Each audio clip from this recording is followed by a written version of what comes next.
जब रवि का पुष्य योग पड़े, रवि पुष्य नक्षत्र हो, रवि का पुष्य योग पड़े, उस समय सरस्वती कहती है भोलेनाथ ऐसी कृपा करिए। शंकर भगवान कहते हैं क्या मांगना है मांगो। ब्रह्माणी कहती है भोलेनाथ करुणा करो, जो भी किसी भी रूप में एक पान के पत्ते के ऊपर, मात्र पान जानते हो, वो खाने वाला जो पान खाता है उसका पत्ता, पान के पत्ते के ऊपर जो चंदन से शंकर के नाम, पार्वती का नाम और ब्रह्माणी सरस्वती का नाम लेकर शिव को समर्पित कर दे, महाराज उसकी भी तिथि बताइए, बड़ी सुंदर है।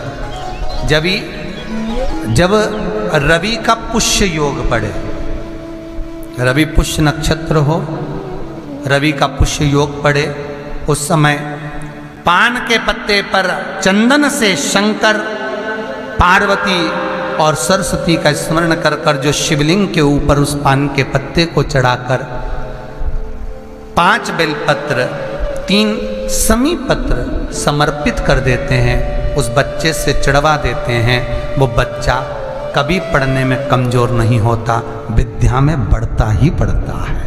पलटकर माँ बाप को देखना ही नहीं पड़ेगा बच्चे को, कभी भी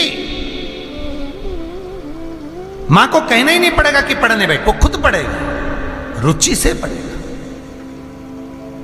5 बेलपत्र 3 समी पत्र समर्पित कर दें, भगवान शंकर का स्मरण करें और उस बच्चे को प्रणाम करवा कर वापिस लेकर आए। बच्चा विद्या में प्रबल होता है, विद्या प्रखर। पुराण की कथा चल रही है जिसमें मधुता का भाव कहा गया। कभी कभी निवेदन करूंगा, एक थोड़ा सा भाव व्यक्त करूंगा। मान लो घर में अशांति ज्यादा हो, रोग बीमारी ज्यादा घेर रही हो, तो शंकर पर थोड़ा सा शहद चढ़ाकर आप जब पूजन करते हो, जल चढ़ाते हो, अनुष्ठान करते हो, अभिषेक करते हो, जब शिव जी का पूजन करें, जब शहद चढ़ाएं तो उसमें से जरा सा शहद एक चम्मच में रख लें। वो चौखट पर लगा देने पर बीमारी, रोग, अशांति सब समाप्त हो जाता है, घर में सुख बढ़ना प्रारंभ हो जाता है, समृद्धि बढ़ना प्रारंभ।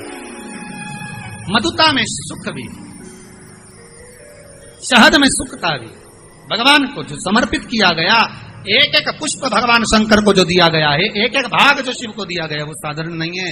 शंकर के पास जो भी चीज रखी है सब वीआईपी है। गले में देख लो नाग बासुकी है, कानों में बिच्छू, हाथ में त्रिशूल, सब उसके पास में भी है। कोई चीज ऐसी भगवान शिव को जो हम समर्पित कर रहे हैं मधु, तो वो किस चीज के लिए समर्पित होता है? 4 चीजें हैं भगवान शंकर को मधु क्यों चढ़ाया जाता है। पहला, रोग के निवारण की। दूसरा,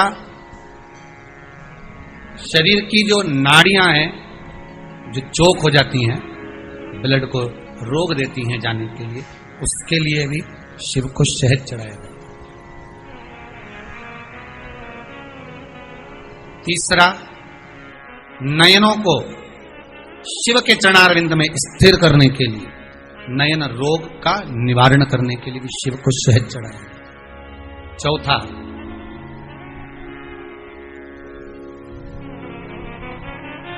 भगवान शंकर छोटे छोटे जीव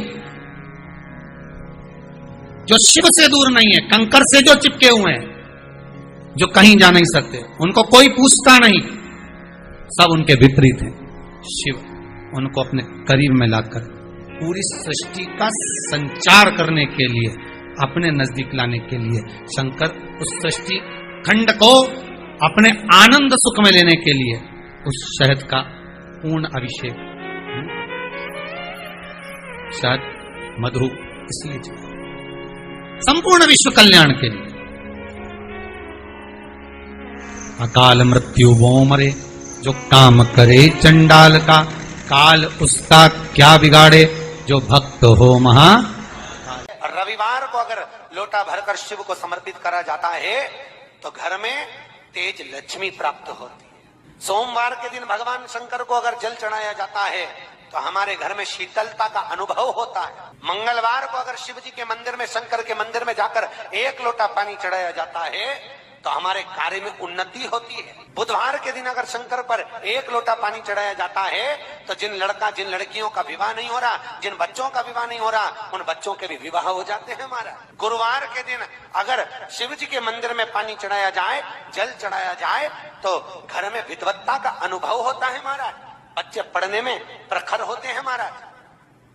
शुक्रवार के दिन अगर शंकर के मंदिर में जल चढ़ाया जाए तो नारी का अखंड सौभाग्य होता है महाराज। शनिवार के दिन अगर शिव की आराधना करी जाए, शनिवार के दिन अगर शंकर को जल चढ़ाया जाए तो जिंदगी में व्यक्ति की शिव पंचायत में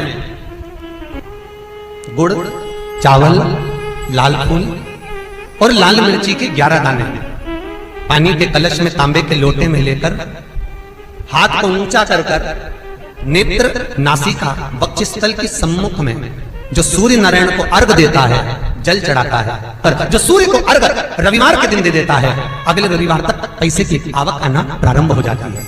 जो आज तक फोन नहीं उठाता वो फोन उठाना चालू कर देता है। दुर्वासा जी से पूछते हैं, इसको कहां लेकर जाऊं, मेरी पत्नी को कहां ले जाऊं, ये दरिद्रता जाए तो जाए कहां, इस दरिद्रता को कहां लेकर जाऊं, कहां रखूं इसको। इतने में दुर्वासा जी ने कहा, सुन दुस्साह मुनि, अपनी पत्नी दरिद्रता को अगर कहीं लेकर जाना है तो जो नारी, जो स्त्री शाम के समय पर चोटी करती हो, झाड़ू लगाती हो, या जो स्त्री दोपहर में सोती हो, उसके घर में इस दरिद्रता को लेके प्रवेश कर जाना।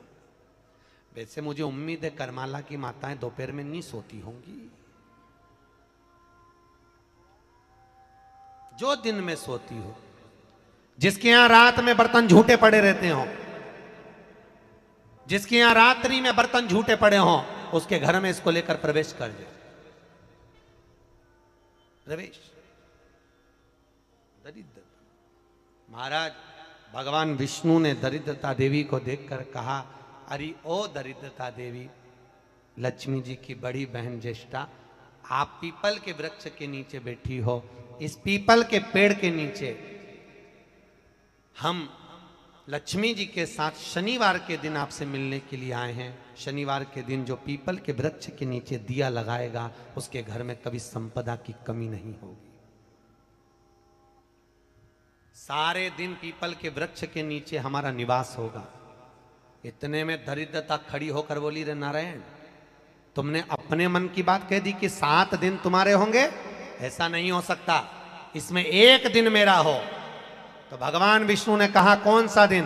दरिद्रता कहती है, रविवार के दिन इस पीपल के पेड़ के नीचे मैं नृत्य करूंगी, और अगर पीपल के वृक्ष के नीचे रविवार के दिन जो परिक्रमा करेगा या पीपल के पेड़ के नीचे आएगा, उसके साथ में उसके घर में प्रवेश करूंगी। इसलिए हमारे हिंदू धर्म में रविवार के दिन पीपल के पेड़ के नीचे नहीं जाया जाता, पीपल की पूजन नहीं करी जाती, पीपल की परिक्रमा नहीं करी जाती। कौन से दिन? जम के बोलो जरा, रविवार। और जिसके यहाँ दीवार पे पीपल लग जाता है, या कहीं पीपल का पेड़ लग गया अपने दीवार पर, घर में कहीं पर भी, तो पीपल निकालने का भी नियम है। अगर आप दीवार में से पीपल निकालोगे तो बार बार काटोगे, बार बार लग जाएगा, फिर काटोगे फिर लग जाएगा, फिर निकालोगे फिर लग जाएगा। दीवार में पीपल लगता ही रहता है। अगर दीवार के पीपल को निकालना है तो नींबू और मिर्ची, इन दोनों को 3 घंटे पहले पीपल के पेड़ के नीचे रख दीजिए, और रखने के बाद में फिर पीपल को रविवार के दिन उखाड़कर कहीं दूसरी जगह लगा दीजिए। उसके बाद कभी दीवार में पीपल नहीं